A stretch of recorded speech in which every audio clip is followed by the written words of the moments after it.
Former FBI Director James Comey testifies tomorrow. A source tells CBS News Comey told Attorney General Jeff Sessions he did not want to be alone with the president. This followed the meeting where Comey says the president asked him not to investigate then National Security Advisor Michael Flynn. Sources say Comey does not plan to allege obstruction of justice. Senator Mark Warner of Virginia is the top Democrat on the Senate Intelligence Committee. He is with us this morning from Capitol Hill. Senator, good morning. Good morning. Lots to talk to you about today, but first, let's get to the breaking news. The president announcing via Twitter his choice to be the new FBI director. Christopher Wray, do you know him? I don't know Christopher Wray. I hear he's got a good reputation, but clearly this is an effort by the president to try to distract attention from our hearings today and our hearings tomorrow. A lot of the attention is on well, let's see. I think we're going to hear some pretty interesting things this morning, because not only do we have reports that the president tried to intervene with FBI Director Comey and ask him to back off the investigation of General Flynn, which would be totally inappropriate. But we also have reports that he also asked the Director of National Intelligence, Dan Coats, and the head of the NSA, Admiral Rogers, to also back off or try to downplay the FBI investigation into Mr. Trump and his affiliates. We're going to have a chance to talk to those gentlemen this morning. If they may try to, hide behind executive privilege or legalese, but we're going to press them pretty hard. And if we have today evidence of a pattern of the president trying to intervene, and then tomorrow with even more direct evidence when Jim Comey gets to tell his story, I think all of these efforts to distract the public that the president may be throwing up, frankly, probably aren't going to work. If, in fact, those things are confirmed, does that constitute obstruction of justice? Listen, I'm not, I went to law school, but I never practiced a day of law. I will leave that to better legal minds than me. What it would show, though, is a really disturbing pattern. I mean, if there's one thing we've learned since Watergate, it's not the right role for the president to intervene in an ongoing investigation, particularly when that investigation involves potentially the president and his affiliates. What we do know for sure is this president said there were no contacts with Russians, and that just isn't true. We've had his NSA advisor, General Flynn, resign because he didn't tell about the contacts. We've had his attorney general recuse himself because he didn't tell about contacts with Russians. We've had now one of his closest advisors, Mr. Kushner, a whole series of contacts. Why so many contacts? Why weren't they revealed? And we also need to figure out, why is the president trying to back down this investigation? Senator Warner, you have said to me and others in interviews that this is the most important thing that you have been involved in.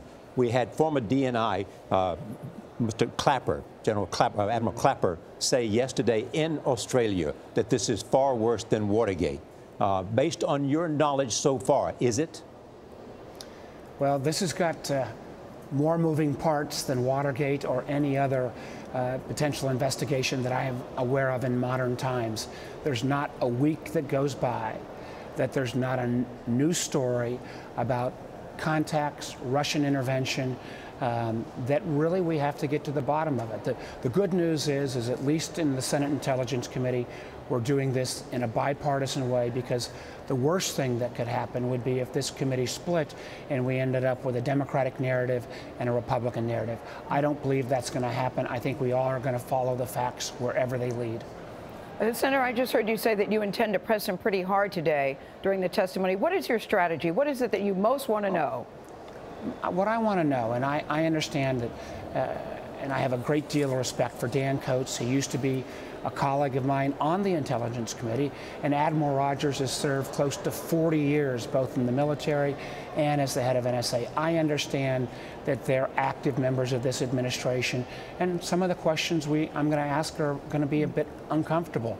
But I think in this case, the American publics need to know, with this cloud that hangs over everything that this administration is doing, if they can help clarify, I hope they'll step up. And I think we will have, at least in the case of Admiral Rogers, some other evidence that the call took place and that there is some memorializing of that call, and that's very, very concerning to me. Senator, one of the other things we're learning is that former FBI Director Comey told the Attorney General Jeff Sessions that he didn't want to be alone with the President of the United States.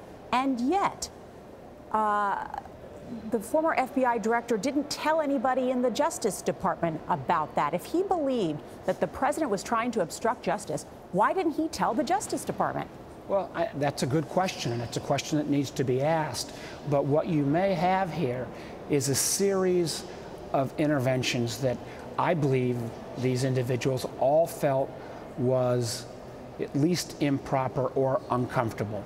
You just don't have a sitting president ask about an ongoing investigation, particularly when that ongoing investigation involves close associates of the president. And if the president went as far as to say, back off, or in the case of General Flynn, can you just let the whole thing go, that is just unacceptable.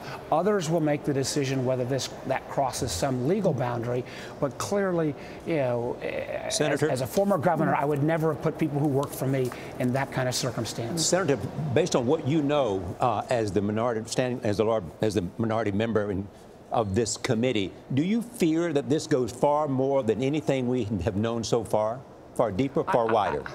I feel like what I thought most of the time we'd be spending would be spent on contacts between Trump affiliates and associates and the Russians prior to the election. There's a whole series of interviews and potential stories that we've not even gotten to yet, because we've also had this whole series of contacts, including with the Attorney General, including with Mr. Kushner, that took place between the election and the swearing in. Really, again, an unprecedented level of contacts with a country that, at least until recently, has been an adversary, and a country that massively intervened in our elections. And now we've got these series of interventions by the president with his top intelligence officials.